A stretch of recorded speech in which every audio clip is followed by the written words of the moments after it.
Hi, we're Music You Can See. We're here with Brigitte Reels Purdy and Dave Osti. They are recording a new album. They're in the middle of production right now on Brigitte's new album. And we were talking a little bit about the writing process. You actually do the writing process as you're recording and making the record, correct? In a way, I believe in the old school way of writing the song effectively, really quickly, and don't waste any time overthinking it. So we get together as many times as we can, and I'll come up with an idea and she'll come up with an idea, and we don't waste any time, and we try to make it sound good right there without anything. To me, if a song is going to be great, it has to be great without any production.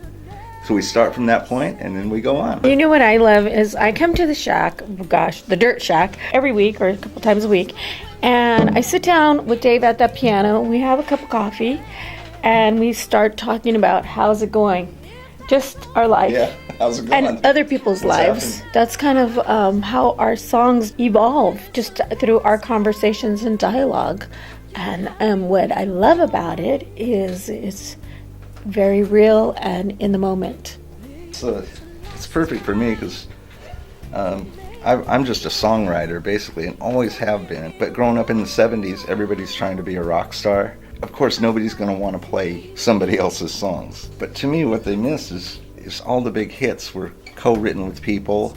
And in the old days, what did they do? You know, do you think Elvis wrote all those songs? I believe in the old school, song comes first, production comes second.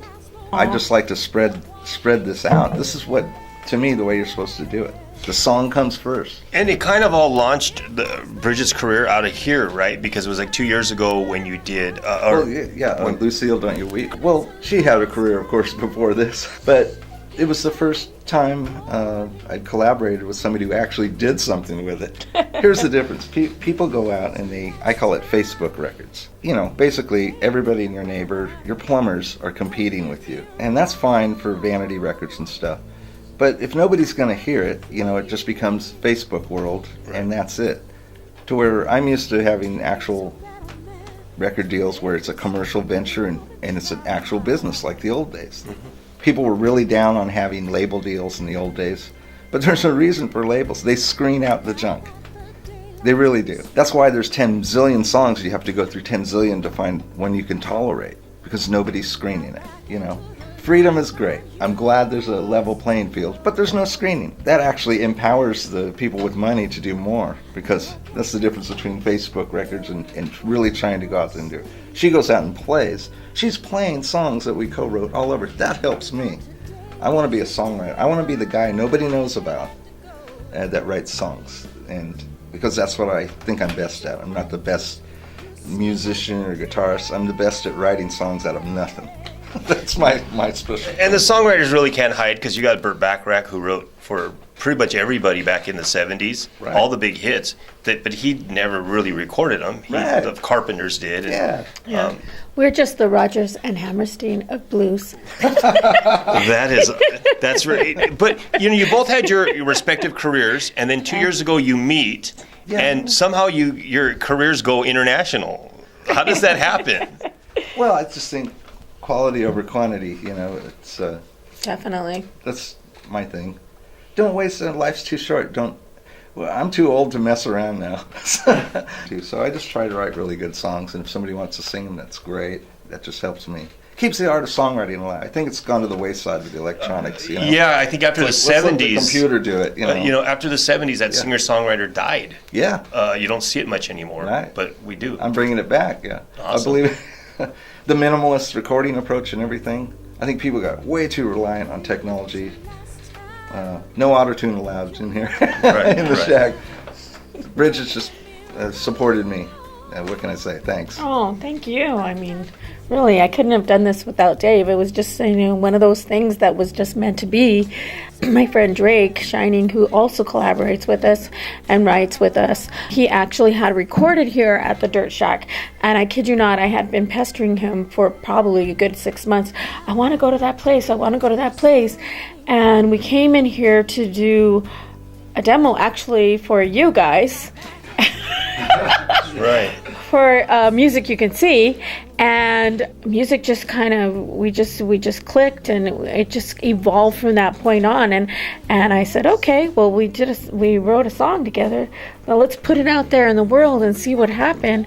You know, people were just received it so well. I think that you guys had put it on a website, and the first day it received 11,000 views and 500 shares, and that's Lucille, Don't You Weep. And so for somebody like me who was really just coming back into singing after so many years, I just was flabbergasted. To me, to be able to create, I've kind of grown, I'm kind of expanding, but kind of grown to the understanding that I am an artist. I don't think that I can live a day without creating. And I'm happiest when I'm creating. I'm pretty sure this guy's the same way. I'm a freak of nature. I had a very few times in my life where I actually stopped. But my problem is I hear music. I'm writing a song right now as we're talking. I mean, seriously. And when you're young, that's maybe you think, okay, this will pass. It never passed. I have to work my life around it. It's like a good disease, in one way. But the curse is that. I had one person say, how can you live such an unsecure life? And I just said, well, freedom is my security. This is exactly how we have our conversations, and then that's how songs happen. This is how we write. Freedom is my security. Because we think very similar, obviously, because we are artists. We also have, I'm sure, differences, but that's how we start our creative process. And then before you know it, Dave is, tinkering on the piano. I might be humming something, and then or we develop a hook. And then we track it, track everything. Well, he tracks everything. Mm-hmm. My philosophy is, technically, I try to get as much sound as close to it as how it is in your head with what I have. And, if you don't tell people what you're using, they don't really know, Sure. People think you're in a big studio, but it's really just keep playing with it until it feels good, and then you stop. I mean, don't overdo it. If it feels good, just stop. It's the hardest thing to do is just stop. You're real fortunate because you have your facility, though, where a lot of artists do not have they have to pay a lot of money to, go into a studio. But, back in the 90s, I read an article, I think it was in Rolling Stone. It was David Bowie. They went to his recording session, and he says, oh, yeah, I come in the studio with no album written, and we just do it all. And I go, well, yeah, I guess if you have a big major label with a budget, that's, right. Who can do that? Mm-hmm. But in your case, you're doing the exact same thing. What it is what they did is it was a lot of friends and talented musicians getting together and starting a sound from scratch. Absolutely. And that's what I mean about the technical side of it. I'm not trying to emulate all these really great studio equipment sounds. I'm more focused on the song. And I think what's happened, because I've done just so many records here, that it has its own sound. And for better, there's going to be technical guys like, chiming in on the internet, armchair audio engineers going, well, why didn't you do that? And I'm thinking, well, aren't you listening to the song? I'm trying to bring back like, hey, okay, that's great. Let's play into the mics what we're trying to get across. And that's good enough for me. And I hope people don't overthink Analyze. Mixing. I think those days are gone. I think things are coming back to the earth now. Definitely what's the truth and what is natural and what is real always touches people. I mean, I have some tracks. I had some tracks in here from famous records, and if you pull down the tracks, you can hear all kinds of stuff going. Yeah, leakage, people dropping plates. The public never knew that. Right, absolutely. And I didn't know it. I'm just like, wow. Yeah. This is a very popular hit song. I've heard those stories from a lot of engineers. And there's all kinds of technically wrong stuff going on. And it's just the proof right there, Mm-hmm. Right. I've gotten just the minute one person likes something you write, you're done. And that happened to me when I was like 13. So I've been done for a long time with being self-satisfied. But yeah, songwriter. I'm looking for songwriters and great sounding vocalists that will just sit here with me and do what me and Brigitte do. Is sit down and let's see how great a song we can sit here in an hour and create.